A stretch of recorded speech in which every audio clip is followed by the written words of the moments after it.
తిరుమల శ్రీవారి లడ్డు కల్తీ నెయ్యి వ్యవహారంలో సీఎం చంద్రబాబు దుష్ప్రచారం చేస్తున్నారని వైసీపీ ప్రధాన కార్యదర్శి సజ్జల రామకృష్ణారెడ్డి అన్నారు. లడ్డులో కల్తీ నెయ్యి, జంతువుల కొవ్వు వాడుతున్నారని ఆరోపణలు చేస్తున్నారని మండిపడ్డారు. బాబు ఆరోపణలపై సమగ్ర విచారణ జరపాలని డిమాండ్ చేశారు. ఒక విపరీతమైన వైల్డెస్ట్ ఆఫ్ వైల్డ్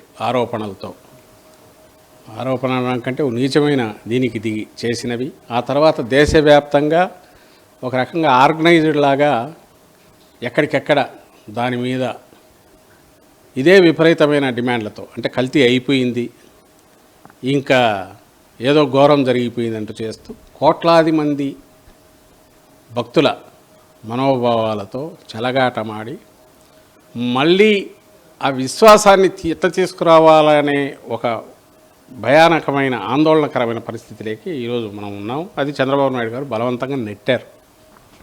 ఇది మీరు చూస్తే నెగటివ్ కనిపిస్తుంది. ఇది ఈ టెస్టు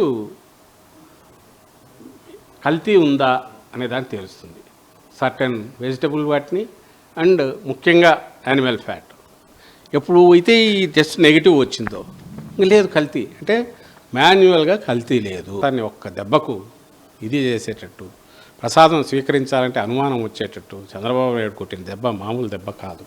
అందుకే మేము అడిగినాం ఇమ్మీడియట్ రియాక్షన్. మా మాజీ చైర్మన్లు ఎవరైతే ఉన్నారో మా పార్టీ నుంచి, మా పార్టీ అధికారంలో ఉన్నప్పుడు వైవి సుబ్బారెడ్డి గారు కానీ భువన కరుణాకర్ రెడ్డి గారు ఇమ్మీడియట్ థరో ఎంక్వైరీ జరపండి, దీని మీద సిట్టింగ్ జడ్జితో ఎవరితోనో చేయించండి అన్నారు.